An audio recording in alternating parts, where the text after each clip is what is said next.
Hola gente, ¿qué tal? ¿Cómo les va? Aquí les habla otra vez el profe Mario. En esta clase vamos a ver a los tejidos. ¿Qué se entiende por tejido? Un tejido es un conjunto de células, o sea, un tejido está formado por células.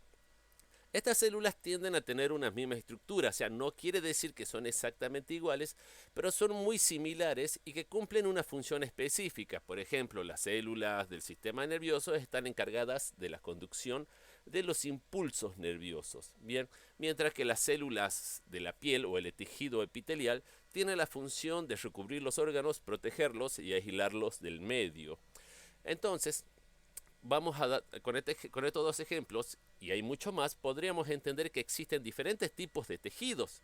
Y estos tejidos a su vez se van a agrupar para formar órganos, por ejemplo, en el tejido, por ejemplo, en el corazón, en donde vamos a encontrar tejido muscular, tejido endotelial, tejido adiposo e incluso tejido nervioso. Bien.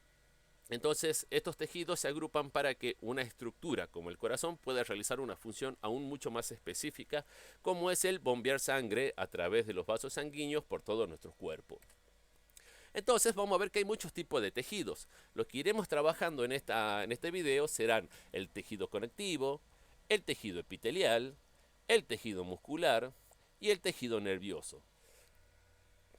Cada uno de estos tejidos tiene una función y unas características diferentes que las vamos a ir desarrollando poco a poco. Por ejemplo, el tejido conectivo, que tiene la función de sostener otros tejidos y unirlos. En esto podemos encontrar, por ejemplo, el tejido óseo, el tejido sanguíneo y el tejido linfático. Podemos ver, por ejemplo, que el tejido sanguíneo conecta a todos los diferentes tejidos de nuestro cuerpo. O sea, toda nuestra estructura corporal está conectada, por decirlo así, a través de la circulación sanguínea. Bien. Ahora, el tejido epitelial, como dije hace un momento, proporciona coberturas a los distintos órganos o a las distintas superficies del cuerpo, ya sea tanto externa como interna. Por eso decimos la piel y los revestimientos de los conductos dentro del cuerpo. Por ejemplo, en el interior del esófago, o el interior de la boca, o el interior de la vagina, vamos a encontrar que hay una piel. Esa piel que es muy diferente a la piel externa, la vamos a llamar endotelios. Luego el tejido muscular, en él vamos a ver tres tipos de tejidos. El tejido muscular tiene la función de permitir los movimientos, o sea, los músculos se mueven. Ese movimiento del músculo permite que nuestro cuerpo incluso pueda moverse. Pero tenemos distintos tipos de tejidos musculares, músculos estriados, lisos y músculos cardíacos.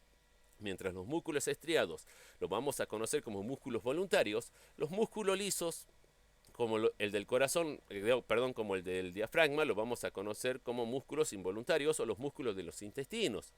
Y luego tenemos el músculo cardíaco, que es un músculo que tiene, no podemos controlarlo, pero comparte características entre las del músculo estriado y las de los músculos lisos, que eventualmente iremos desarrollando a lo largo del video.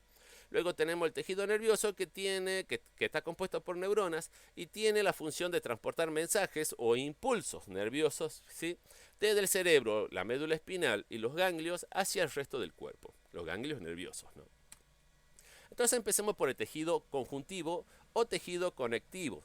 Ambas formas, o sea, nombrarlo este tejido de ambas formas es correcto. El tejido conectivo sostiene, protege estructuras de otros tejidos y órganos del cuerpo.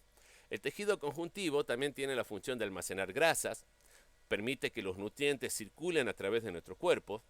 O sea, ¿qué quiere decir? Que la grasa, por ejemplo, que está en tu zona de la cintura, no es una grasa estática, sino que se mueve y puede salir de ese lugar. O sea, no es que la grasa siempre va a quedar en ese lugar. A diferencia, digamos, de la grasa que se encuentra, por ejemplo, alrededor del corazón, que es una grasa que no se moviliza, o sea, que no sale de ese lugar.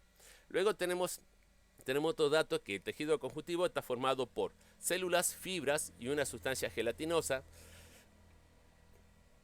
Y estas características es la que tendríamos que tener en cuenta al estudiar este tipo de tejidos. O sea, cómo se llaman las células, cómo son las fibras y cómo es la sustancia gelatinosa que vamos a encontrar en este tejido. Luego veremos que, por ejemplo, el hueso, el cartílago, la grasa, la sangre y el tejido linfático son tipos de tejido conjuntivos. O sea que el hueso es una forma de tejido conjuntivo, al igual que el cartílago, que es un tejido conjuntivo diferente. La grasa, la sangre y el tejido también son tejidos conjuntivos, pero tienen características muy específicas. Y como todo tipo de tejido, está formado por células que están rodeadas por un compartimiento fluido denominado sustancia intracelular. ¿Qué quiere decir? Toda célula tiene una sustancia intracelular. ¿A qué me equivoqué? Es la sustancia intercelular, o sea, la sustancia que está afuera de las células. Todo tejido tiene sustancia intercelular en mayor o en menor cantidad. Por ejemplo, el tejido epitelial tiene muy poca sustancia intercelular. Bien, o sea, la sustancia entre dos células. Entonces, para empezar el estudio de los tejidos conectivos, tenemos que tener en cuenta tres componentes: sus células, la sustancia fundamental, las fibras. Bien, ahora, la sustancia fundamental y las fibras constituyen la matriz extracelular. O sea, la sustancia extracelular de una célula está formada por la sustancia fundamental más las fibras. Bien, y lo que vamos a encontrar en el interior de las células sería la sustancia intracelular. ¿Cómo se llaman las células del tejido conectivo? Recordemos, ahora vamos a ver lo que son las células. Las células del tejido conectivo se denominan fibroblastos porque producen fibras. Su función es la de mantener y producir, o sea, de formar y mantener la sustancia extracelular o la matriz extracelular. Recuerden que la matriz está formada por la sustancia fundamental más las fibras. Y como los fibroblastos producen fibras, están conformando uno de los elementos de esa matriz extracelular. Bien. Además del fibroblasto, también vamos a encontrar otras células como las células inmunes, o sea, glóbulos blancos, macrófagos, linfocitos y mastocitos. Y también vamos a encontrar otras células que ya no serían inmunes, como los adipocitos. ¿Qué quiere decir esto? Que no solamente en el tejido conectivo vamos a encontrar fibroblastos, sino que también vamos a encontrar otros tipos de células que no son fibroblastos y que no pertenecen específicamente al tejido conectivo, pero están allí, porque nuestras células o glóbulos blancos que se encargan de proteger a nuestro cuerpo, que son las células inmunes, están en todos los tejidos de nuestro cuerpo. Por ejemplo, en el tejido nervioso también vamos a encontrar macrófagos, linfocitos y mastocitos. En las células musculares también en el tejido muscular también vamos a encontrar macrófagos, linfocitos y mastocitos. Bien. En la misma sangre vamos a encontrar células que son los glóbulos blancos, que si bien circulan por la sangre, no se formaron o sea, no son, o sea, tienen un origen diferente al origen que tienen los glóbulos rojos, que son los más propios, por decirlo así, los tipos celulares más propios de la sangre. Bien. Y luego tenemos el tejido conectivo, que está especializado en cierta función. Por ejemplo, en los huesos van a tener células que ya no van a ser fibroblastos, sino que se van a llamar osteocitos. Y los cartílagos ya no van a tener fibroblastos, sino que van a tener células que se llaman condrocitos. Bien. Estas células, condrocitos y osteocitos, son células específicas ya del tejido cartilaginoso y el óseo, porque son las que forman el cartílago y son las que forman el hueso. Bien. Entonces, ya sabemos que para qué tipo de células vamos a encontrar en el tejido conectivo. Las células propias del tejido conectivo serían los fibroblastos, los condrocitos y los osteocitos, por ejemplo, en el hueso y en el cartílago. Mientras que vamos a encontrar otro tipo de células que no son específicas de este tejido, o sea que lo vamos a encontrar en otros, como las células inmunes y las células de grasas. La sustancia fundamental, que recuerden que es el siguiente componente de un tejido conectivo, ya vimos cuáles son las células, ahora vamos a ver cuál es o qué es la sustancia fundamental. La sustancia fundamental es un gel viscoso que contiene mucha agua, que es lo que más nos importa, digamos, que es viscoso y contiene agua. ¿Y por qué viscoso? Porque tiene proteoglicanos, glicoproteínas, o sea, estas son las sustancias que la vuelven viscosa a esta sustancia extracelular. Como, por ejemplo, viscosa como un moco, como la mucosidad Bien, la mucosidad es una sustancia viscosa, gracias a que tiene, por ejemplo, glicoproteínas, bien. Entonces, en este caso es muy similar. Estas sustancias le dan unas características viscosas y como está lleno de líquido, ese líquido es lo que permite que los nutrientes que nutren al tejido, bien, puedan circular por ese líquido, por esa sustancia gelatinosa, denominada sustancia fundamental en sí. La sustancia fundamental, ¿de qué está hecha? De agua y otras moléculas que le dan las características viscosas y que, como tiene agua, en esas sustancias vamos a encontrar disueltos los nutrientes que van a nutrir al tejido. Por ejemplo, el azúcar, o sea, la glucosa. La glucosa está disuelta en la sustancia extracelular o la sustancia fundamental. Recuerden que la sustancia fundamental es parte de la sustancia extracelular. ¿Cuál es la otra parte de esta sustancia extracelular? Las fibras, donde vamos a encontrar fibras colágenas, fibras reticulares y fibras elásticas. Las fibras colágenas principalmente están formadas por un colágeno que se conoce del tipo 1, que es la sustancia más abundante. Las fibras reticulares están formadas por colágeno de tipo 3, que son fibras, o sea, mucho más finas y delicadas, que forman una especie de malla, o sea, como una red, que podemos encontrarlo, por ejemplo, en los riñones. Usted alguna vez quizás comieron riñones o vieron riñones de vaca, y van a notar, digamos, que el riñón tiene una estructura más consistente, más firme, debido a que tiene fibras que son reticulares, o sea que están formando una estructura similar a la de una red, y esta malla le confiere esa estructura muy particular, o sea, es una forma que no va a cambiar. Los riñones no se deforman así nomás, en realidad no se deforman. Y luego tenemos las fibras elásticas, que las fibras elásticas tienen la capacidad de estirarse y flexionarse. Por lo tanto, lo vamos a encontrar, por ejemplo, en el cartílago, en los ligamentos, en los pulmones. Verán que los pulmones tienen que hacerse cada vez más grandes cuando entra el aire. Por lo tanto, estas fibras elásticas son las que abundan. Recuerden, entonces los pulmones se agrandan y se achican, mientras que los riñones no. Los riñones siempre tienen la misma forma y el mismo tamaño. ¿Por qué los riñones tienen la misma forma y tamaño? Porque tienen fibras reticulares. Mientras que las fibras que van a formar los pulmones deben de ser más elásticas, permitiendo esa expansión, al igual que pasa con los cartílagos y los ligamentos. Por ejemplo, la oreja. Si ustedes tironean la oreja, van a notar que la oreja se puede estirar y recupera la forma. ¿Pero por qué tiene esa elasticidad? Precisamente por las fibras elásticas. O el tendón de Aquiles, que quizá ustedes lo conozcan, el tendón de Aquiles, porque es uno de los tendones más fáciles de ubicar, es el que está por debajo del gemelo. Estas fibras que conforman este ligamento, este tendón, perdón, permiten que el tendón se pueda estirar. Cuando ya se supera esa capacidad de extensión, normalmente los ligamentos se rompen. Acá tenemos un dibujo hipotético en donde vamos a encontrar los diferentes tipos de células que ya nombramos. Recuerden, en el tejido conectivo vamos a encontrar los fibroblastos. Entonces, acá vamos a ver los fibroblastos. Son estas células moradas grandes. Bien, estas células son las que van a encargarse de producir las fibras de colágeno, por ejemplo. Acá pueden ver cómo están las fibras de colágeno que se encuentran relacionadas a los fibroblastos porque ellos son las que los producen. Bien, luego vamos a encontrar células inmunes, por ejemplo, o sea, los glóbulos blancos, que serían macrófagos, los linfocitos y los mastocitos. Verán que en este dibujo, acá tenemos los mastocitos, en esta zona, bien, un macrófago, bien, un neutrófilo, que es un tipo de glóbulo blanco, ¿sí? Luego habíamos dicho que vamos a encontrar, ya no vamos a ver osteocitos y condrocitos, lo veremos más adelante cuando veamos cartílagos y huesos.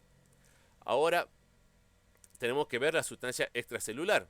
Bien, la sustancia extracelular, recuerden que es una sustancia gelatinosa acuosa, que no la vamos a ver, pero es todo lo blanco que se ve en esta foto, es la sustancia extracelular o la matriz fundamental. O sea que es todo lo blanco, porque esto está formado por agua y esa sustancia gelatinosa que contiene el agua, ¿no? O sea, la sustancia gelatinosa es la que contiene el agua. Y por último tenemos que ver las fibras colágenas, las fibras reticulares. Bien, las fibras colágenas, las reticulares y las fibras elásticas, que acá, perdón, no las pinté en negrita, las podemos encontrar. Por ejemplo, tenemos una fibra elástica, verán que tiene esta forma de resorte, por eso es que se puede estirar. Las fibras de colágeno, Podemos verla acá que son las que fueron producidas por los fibroblastos. ¿Y qué es lo que ahorita me está faltando?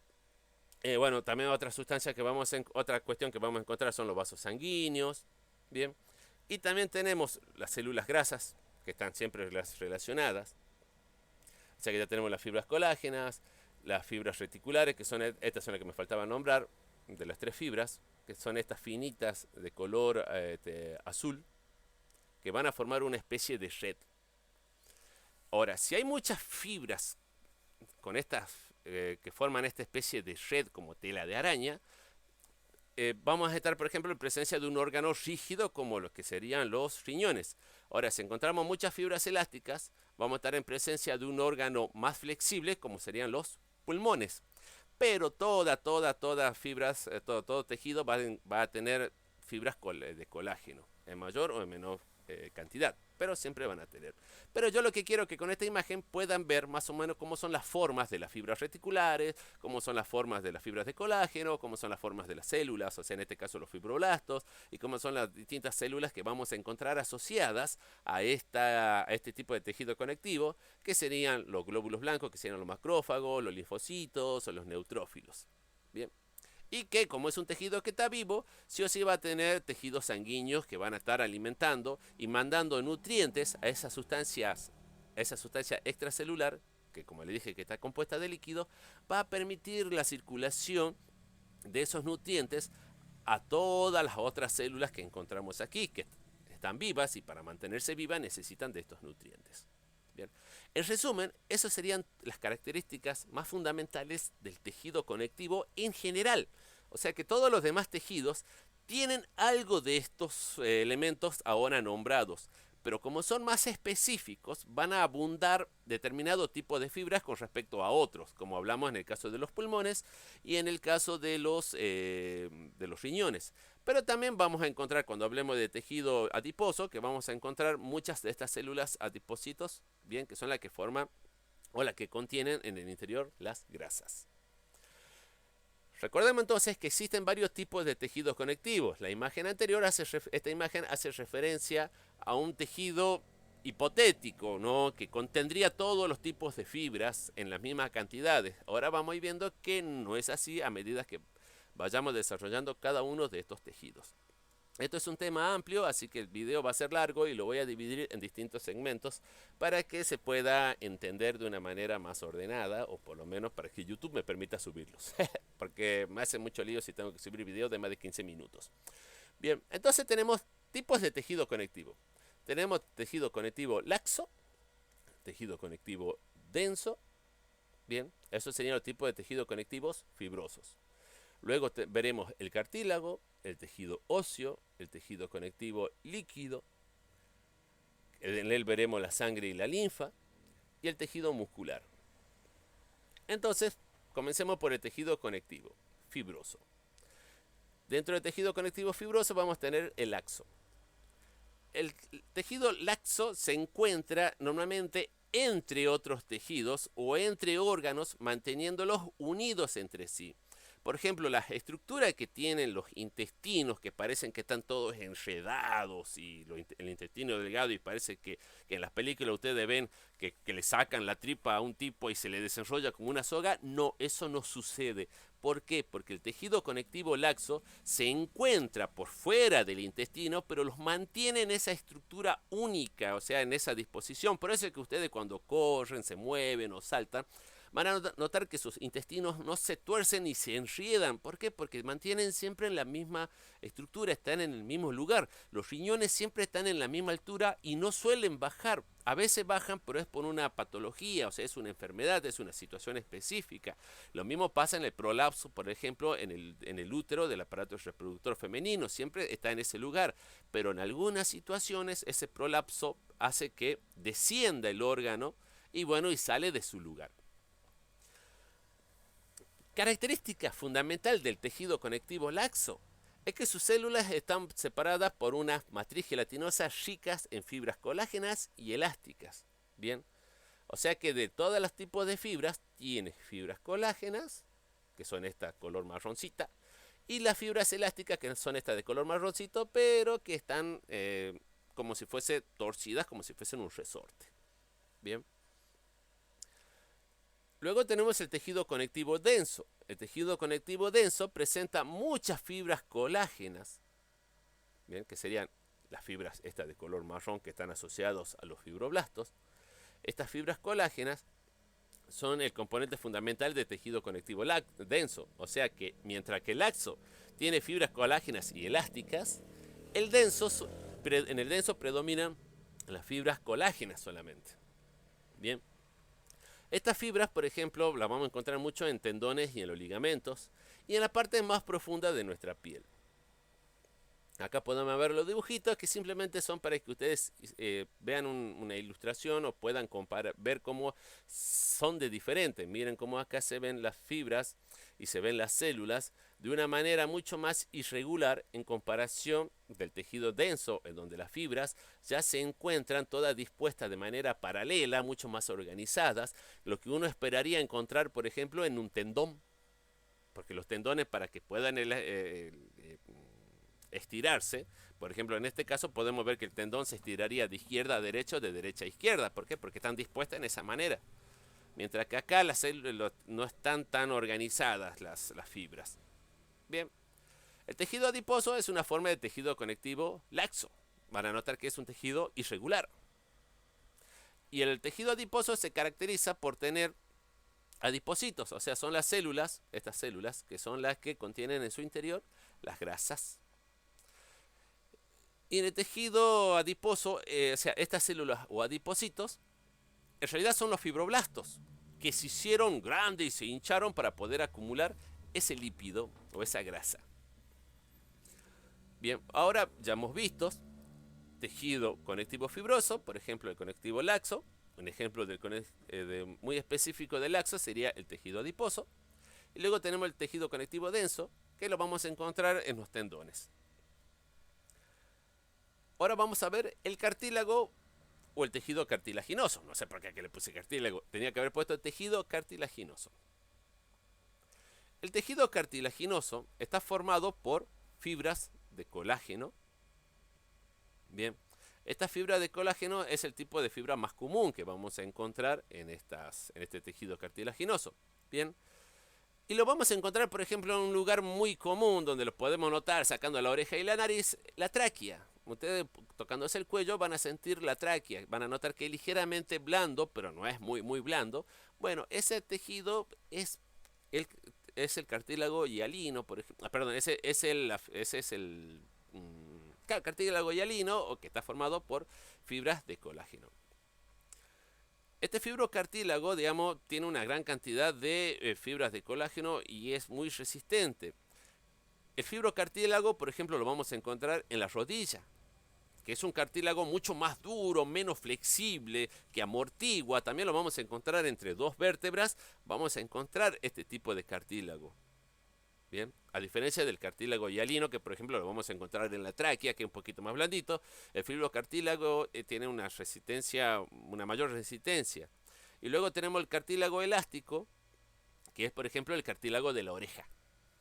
Bien, que es un cartílago un poco más elástico, que puede permitir ciertos movimientos. Por eso cuando nos tironeaban de la oreja, digamos, se estiraba y luego volvía a su forma gracias a que es elástico. O sea, el mismo comportamiento de la estructura de nuestro cuerpo nos va a ir dando indicios de qué tipo de cartílago está hecho. Bien, recuerden, el cartílago del cuello, de la tráquea, por ejemplo, es ligeramente blando, permite cierta flexión o movimiento. Ustedes podrán ver que se lo pueden mover de izquierda a derecha a la laringe, pero no es un movimiento muy amplio, pero se puede. Ahora, el fibrocartílago, por ejemplo, el que se encuentra en las rodillas, o en el disco entre las vértebras, es un disco que tiene la función más de amortiguar. Su función no es la de estirarse, sino la de comprimirse. Mientras que la del cartílago elástico sí tiene una función, la de estirarse y no tanto de comprimirse. Bien, espero que se entienda. Posteriormente vamos a ver ahora lo que es el tejido. Ya vimos el cartilaginoso, ahora veremos el tejido óseo. Me olvidé decirle, en el tejido cartilaginoso, las células que forman el cartílago se denomina condrocito. Y otra célula también presente en el tejido cartilaginoso es el condroblasto. O sea que el tejido cartilaginoso tiene dos células específicas, condrocitos y condroblastos. Mientras que las células específicas del tejido óseo son o los osteocitos, osteoblastos y osteoclastos. Bien. El tejido óseo se caracteriza por ser el más rígido de nuestro cuerpo. Es muy poco flexible y cuando somos niños sí es flexible porque tiene cierta cantidad de cartílago que luego irá siendo reemplazado por minerales de calcio, otorgándole a este hueso una mayor rigidez. ¿Qué quiere decir? En un feto, en un niño recién nacido, los huesos aún tienen gran cantidad de cartílago y por eso es que son flexibles los huesos de los niños y es muy difícil o es más difícil en comparación de un adulto que un niño se quiebre. Sí puede pasar que se quiebren sus huesos, pero sus huesos se irán endureciendo cada vez más y más porque van acumulando sales minerales, como le dije, principalmente la de calcio. Otro aspecto que quiero tener en cuenta es que el calcio, el hueso, mejor dicho, perdón, tiene canales. Como es un tejido rígido, y la sustancia extracelular, por decirlo así, es el hueso. O sea, lo que ustedes ven como hueso, eso blanco duro, que sería la matriz fundamental, es hiperrígida y no tiene mucho líquido. Entonces, para que puedan circular los nutrientes en ella, se necesita de ciertos canales para que en esos canales se formen vasos o por ese canales circulen vasos sanguíneos como venas y arterias y nervios, por esa razón no duelen los huesos, que son, acá se pueden ver estos vasos sanguíneos, bien, que van a llevar los nutrientes y van a extraer los desechos de los huesos. Porque recuerden, no es lo mismo de hablar de un tejido blando, líquido, o con mucho líquido, mejor dicho, a un tejido más sólido, muy rígido y con la incapacidad, digamos, de poder hacer circular por la matriz fundamental estos nutrientes. Recuerden que la matriz fundamental está formada por la sustancia, o sea, está formado por esta sustancia viscosa, que ya les dije hace un momento, y esta sustancia viscosa, que tiene mucho líquido, permite la difusión de los nutrientes. Pero se van a dar cuenta que los huesos no tienen mucho líquido y por esa razón tenemos que tener estos canales. Bien.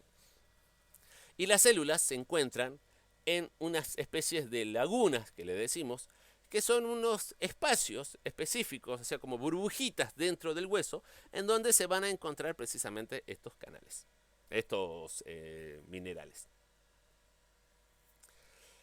Acá podemos ver una estructura mucho más detallada del hueso, donde podemos ver, por ejemplo, los canales. Verán estos canalcitos. Y allí va circulando los nutrientes que mantienen esta matriz ósea funcionando. Y las células están acá, en esta lagunita. Bien. Y por estos conductitos centrales, vamos a ver los vasos sanguíneos. Bien. Esto se llama conductos de Havers. Los conductos de Havers son los sitios donde vamos a encontrar los vasos sanguíneos. Estos canales pequeños, o los canalículos, canalículos es más fácil decirlo así, allí circulan los nutrientes, bien, que provienen de estos vasos sanguíneos y que se van a ir hacia dónde, hacia las lagunitas, donde van a estar las células. Luego esta célula va a producir desechos que van a viajar por estos canales hasta llegar a los vasos sanguíneos y luego saldrán de nuestro cuerpo, por ejemplo, a través de la orina.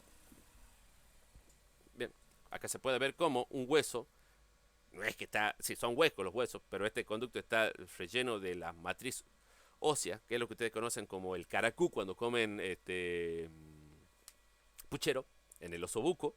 Van a encontrar que se ve lo que es la médula ósea, que es la médula donde se producen las células sanguíneas, pero también por esa médula ósea circulan vasos sanguíneos que van a permitir precisamente que se nutre el hueso, se nutra la médula, que las células que se formaron, las células de la sangre que se formaron en la médula puedan entrar al torrente sanguíneo.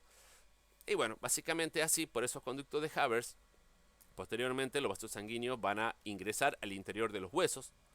cuando ingresa al interior de los huesos, por estos pequeños canalículos, se van a dirigir hacia las células que se encuentran en estas lagunas.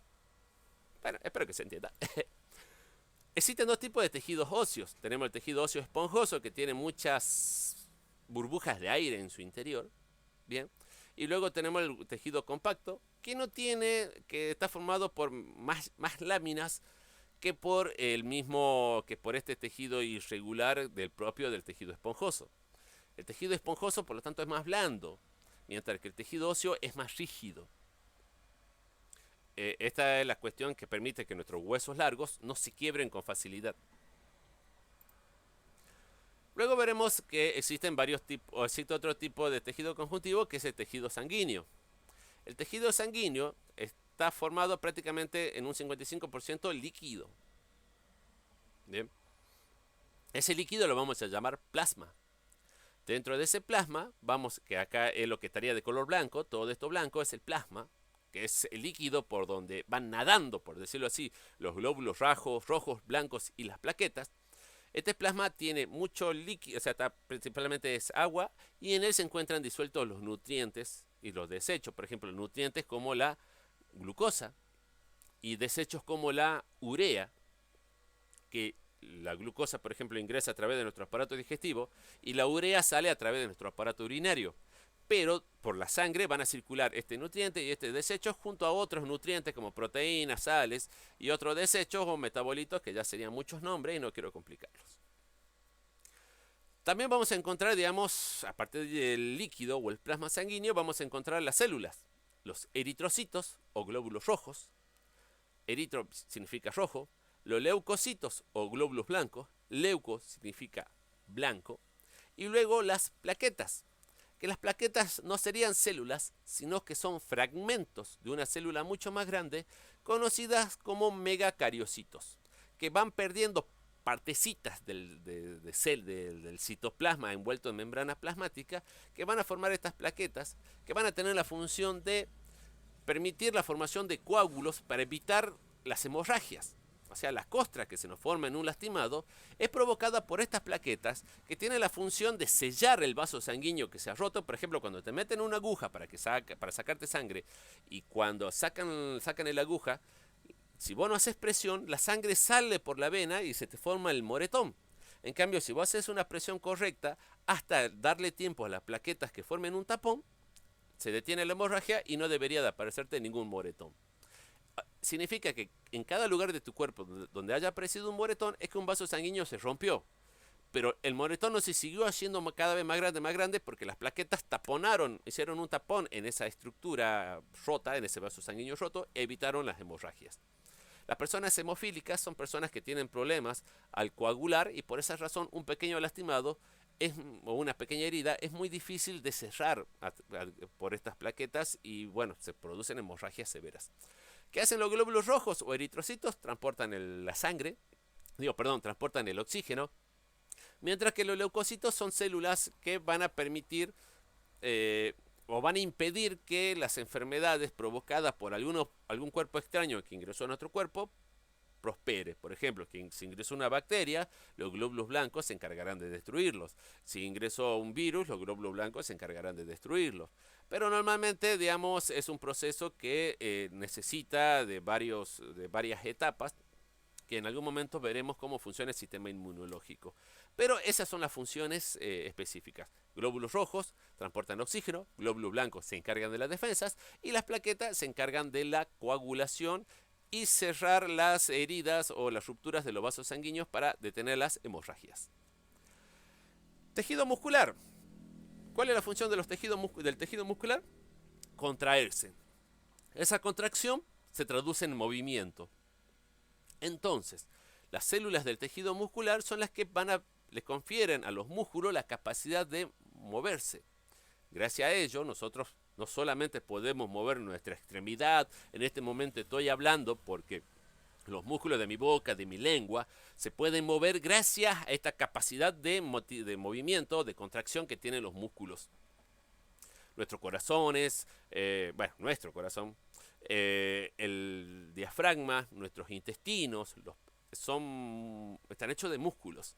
y estos se mueven. Por eso que nosotros sentimos a veces ruidos dentro de nuestra panza, que son los movimientos de nuestros intestinos. Los cólicos menstruales que le da a una mujer son las contracciones del útero, porque el útero se contrae ya que está hecho de músculos. O sea, no está hecho todo de músculo, pero presenta tejido muscular. Bien, ahora, una fibra muscular va a presentar dos proteínas muy importantes, las fibras de actina y miosina. Estas fibras, que acá se puede ver, tienen la capacidad de acercarse y alejarse. Cuando se acercan las fibras de actina y miosina, el músculo se contrae. Cuando las fibras de actina y miosina se alejan entre ellas, el músculo se relaja. Estas fibras de actina y miosina se puede ver en una especie de estrías. Bien, esas estrías que vemos en este punto, estas rayitas, bien, son las fibras de actina y miosina. Un montón de fibras de actina y miosina forman una miofibrilla. Mio significa músculo. Ahora, si yo agarro un montón de una miofibrilla y la junto con otras miofibrillas, bien, lo que voy a obtener es una célula muscular o una fibra muscular. ¿Qué quiere decir? La célula muscular o fibra muscular está formada por miofibrillas. Y las miofibrillas están formadas por fibras de actina y miosina, que tienen la capacidad de acercarse y alejarse, provocando así que una fibra muscular o una célula muscular puedan acortarse y relajarse, o sea, contraerse y relajarse, que es lo que provocaría precisamente los movimientos. Cuando vos cerrás y abrís la mano, abrís y cerrás, lo que estás haciendo es que las fibras de miosina y actina se junten, se separen, se junten, se separen, y así tus células se contraen y se alargan, y por lo tanto tus músculos se mueven, haciendo que tus manitos se muevan. Ahora, existen muchos tipos de músculo, no tanto, existen tres. Tenemos músculo esquelético estriado, que es voluntario, músculo esquelético liso, que es involuntario, bien, y músculo cardíaco. Comencemos por el músculo esquelético o estriado. El mismo nombre te lo dice. El músculo esquelético está asociado siempre a un hueso. Ese músculo esquelético es voluntario, o sea, se contrae cuando yo quiero, cuando yo lo mando. Por ejemplo, los músculos, acá se pueden ver los extensores de los dedos, estos musculitos que se llaman, que están en este lado, en el antebrazo, son los extensores del dedo que permiten que la mano se abra. Del otro lado del brazo, del lado que no se ve, están los flexores de los dedos que hacen que la mano se cierre. Este tejido estriado o voluntario, también le vamos a, o sea, que es esquelético, porque le dije que se asocia a los huesos del esqueleto, es estriado porque tiene rayitas, o sea, las fibras musculares están organizadas de tal manera en la que se pueden apreciar un orden. Son músculos muy ordenados, por lo tanto son muy eficientes, por lo tanto se pueden contraer muy rápidos. Y otra característica es que recuerden que una fibra muscular es sinónimo de célula muscular, por lo tanto tiene que tener un núcleo. Y ese núcleo es periférico, ¿qué quiere decir? Se encuentra cerca de la membrana plasmática. En cambio, el músculo esquelético liso tiene los núcleos centrales, o sea, están más adentro de la fibra muscular, lejos de la membrana plasmática. Bien, acá se puede ver cómo están los núcleos. Ahora, no son estriados porque no están organizadas las fibras musculares de una manera tan ordenada.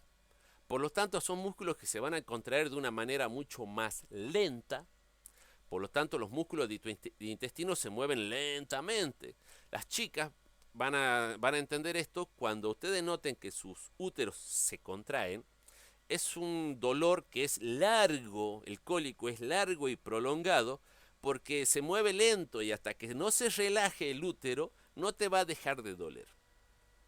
¿Por qué? Porque se mueven de manera lenta. ¿Por qué entonces el retorcijón es largo y lento? Ya tenés que esperar unos segundos hasta que pase, porque se mueve muy lento.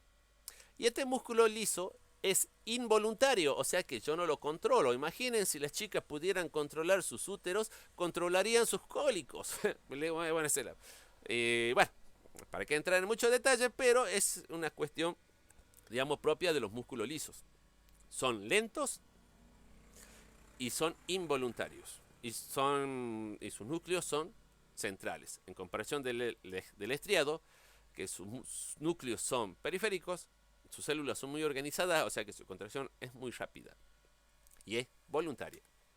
Y luego el músculo cardíaco. Verán que el músculo cardíaco no podría ser de fibras musculares lisas porque el corazón debe latir rápido, más cuando estamos agitados. Un corazón normal está latiendo más o menos 60 pulsaciones por minuto en reposo, hasta 120.